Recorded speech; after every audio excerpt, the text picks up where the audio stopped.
आज रात सोने से पहले एक बार अपने कमरे में चारों तरफ देख लेना, क्योंकि अगर आपके घर में कभी किसी की मौत हुई है तो हो सकता है वो अभी भी यहीं हो, आपके पास, आपको देखते हुए, और आपको पता भी ना हो। ये कोई कहानी नहीं है, क्योंकि सच ये है, मरने के बाद आत्मा तुरंत कहीं नहीं जाती। वो रुकती है अपने ही घर में, अपने ही लोगों के बीच कई दिन तक, सब कुछ देखते हुए।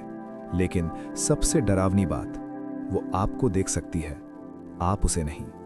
और आज आप जानोगे कि मरने के बाद आत्मा कितने दिन तक घर में रहती है, और उन दिनों में वो क्या क्या देखती है, क्या महसूस करती है, और क्यों वो जा नहीं पाती।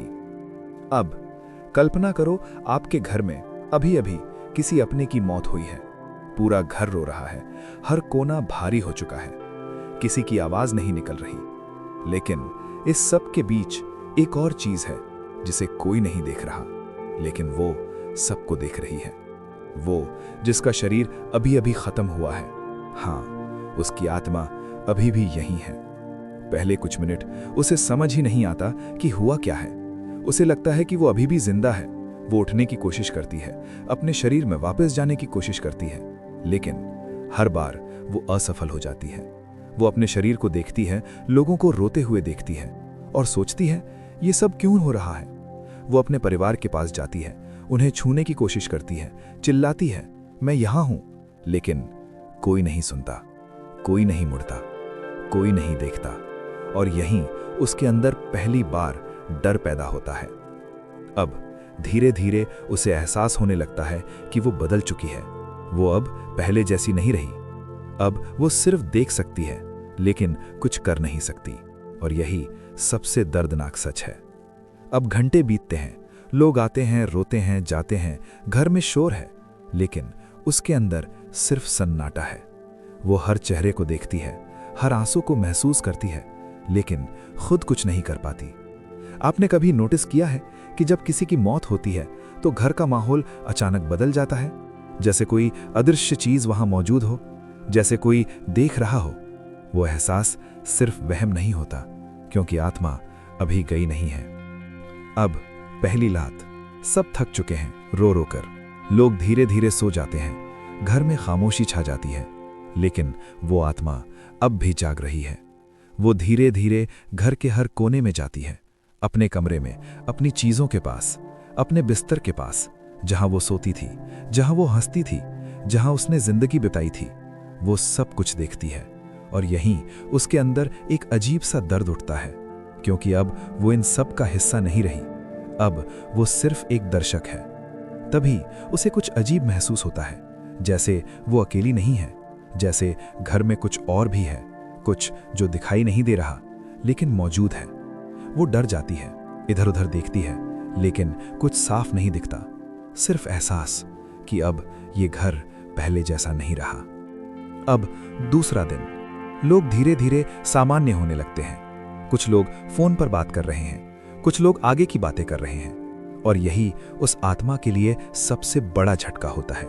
जिस घर में वो सबसे ज्यादा जुड़ी थी, वही घर अब उसके बिना चल रहा है। वो गुस्सा भी होती है, दुखी भी होती है, और कभी कभी वो कोशिश करती है अपनी मौजूदगी जताने की। आपने कभी महसूस किया है कि अचानक कोई चीज अपने आप गिर जाए, या बिना वजह कोई आवाज आ जाए, या अचानक आपको लगे कि कोई पीछे खड़ा है, लेकिन जब आप मुड़ो तो कोई नहीं। कई बार ये सिर्फ वहम नहीं होता, क्योंकि आत्मा आपसे संपर्क करने की कोशिश कर रही होती है, लेकिन वो कर नहीं पाती, क्योंकि अब उसके और आपके बीच एक अदृश्य दीवार है जिसे कोई पार नहीं कर सकता। अब तीसरा दिन, आत्मा धीरे धीरे सब समझने लगती है कि वो अब इस दुनिया का हिस्सा नहीं है, लेकिन वो जा भी नहीं पा रही। क्यों? क्योंकि उसका जुड़ाव अभी खत्म नहीं हुआ। उसका घर, उसका परिवार, उसकी यादें, उसकी अधूरी इच्छाएं उसे रोक रही हैं। और यहीं सबसे बड़ा सवाल पैदा होता है, आखिर वो कितने दिन तक यहीं रहेगी? क्या वो हमेशा अपने घर में ही रहेगी, या एक समय के बाद उसे जाना ही पड़ेगा? और अगर जाना पड़ेगा तो कौन ले जाएगा उसे, और उसके बाद उसके साथ क्या होगा? यही वो सवाल हैं जिनका जवाब अब आने वाला है, और जो आप आगे जानने वाले हो वो इससे भी ज्यादा डरावना है, क्योंकि अब सिर्फ रहना नहीं बल्कि जाने का समय करीब आ रहा है। और यहीं से सबसे खतरनाक हिस्सा शुरू होता है, क्योंकि हर आत्मा ज्यादा दिन तक घर में नहीं रह सकती। तीसरे दिन के बाद सब बदल जाता है। अचानक आत्मा को महसूस होता है कि कोई उसे देख रहा है, लेकिन इस बार ये परिवार नहीं है, कुछ और है, कुछ जो इंसान नहीं है। और यहीं डर कई गुना बढ़ जाता है। अब वो अकेली नहीं है, अब वो देखी जा रही है। और यही वो पल है जहां से उसकी आजादी खत्म हो जाती है। अब वो जहां जाती है उसे लगता है कोई उसके पीछे है, कोई हर पल उस पर नजर रख रहा है। अब सवाल ये है, कौन देख रहा है उसे और क्यों? सच बहुत कम लोग जानते हैं, लेकिन कहा जाता है तीसरे या चौथे दिन कुछ ऊर्जाएं उस आत्मा तक पहुंचती हैं जो उसे ले जाने के लिए आती हैं। लेकिन हर आत्मा तुरंत नहीं जाती। क्यों? क्योंकि उसका जुड़ाव अभी भी बाकी होता है। उसकी इच्छाएं, उसका गुस्सा, उसका मोह उसे रोकता है और यही उसे फंसा देता है। अब आत्मा कोशिश करती है छिपने की, रुकने की, लेकिन अब कुछ भी उसके कंट्रोल में नहीं। अब 5वां दिन सब कुछ और डरावना हो जाता है। वो महसूस करती है कि घर अब पहले जैसा नहीं रहा। वो जगह जहां वो सुरक्षित थी, अब वो उसे डराने लगी है, क्योंकि अब वहां सिर्फ वो नहीं है। अब वो देखती है कुछ परछाइयां जो पहले नहीं थीं, कुछ हलचल जो समझ में नहीं आती, और सबसे डरावनी बात, वो परछाइयां उसे देख रही हैं। अब उसका डर अपने पीक पर है। वो भागना चाहती है, लेकिन जाए कहां? यही उसका घर है और अब यही उसके लिए कैद बन चुका है। अब 6ठा दिन, एक बड़ा बदलाव। अचानक उसे महसूस होता है कि कोई उसे खींच रहा है, जबरदस्ती, जैसे कोई अदृश्य ताकत उसे अपने पास बुला रही हो। वो रुकना चाहती है, लेकिन रुक नहीं पाती। अब उसका कंट्रोल पूरी तरह खत्म। अब सिर्फ खिंचाव और डर। अब 7वां दिन, सब कुछ साफ होने लगता है। अब उसे समझ आता है कि ये जो ताकत है, ये उसे लेने आई है, वापस कहीं और यहीं सबसे बड़ा डर शुरू होता है, क्योंकि अब वापसी नहीं है। अब वो आखिरी बार अपने घर को देखती है, अपने लोगों को, लेकिन अब वो उनसे जुड़ नहीं पाती, जैसे कोई डोरी टूट चुकी है। अब 8वां दिन, वो खिंचाव और तेज। अब वो रोक भी नहीं सकती, चाहे जितनी कोशिश कर ले। अब 9वां दिन, सब कुछ धुंधला होने लगता है। घर, लोग, यादें सब धीरे धीरे दूर जाने लगते हैं। और अब सबसे बड़ा सच सामने आता है, कोई भी आत्मा हमेशा घर में नहीं रहती, उसे जाना ही पड़ता है, चाहे वो चाहे या ना चाहे। और अब 10वां दिन, फैसले का दिन। अब वो ताकत उसे पूरी तरह अपने साथ ले जाती है, और यहीं घर का सफर खत्म, लेकिन असली सफर यहीं से शुरू, जहां उसके हर कर्म का हिसाब होगा। और यहीं से सबसे बड़ा सच शुरू होता है।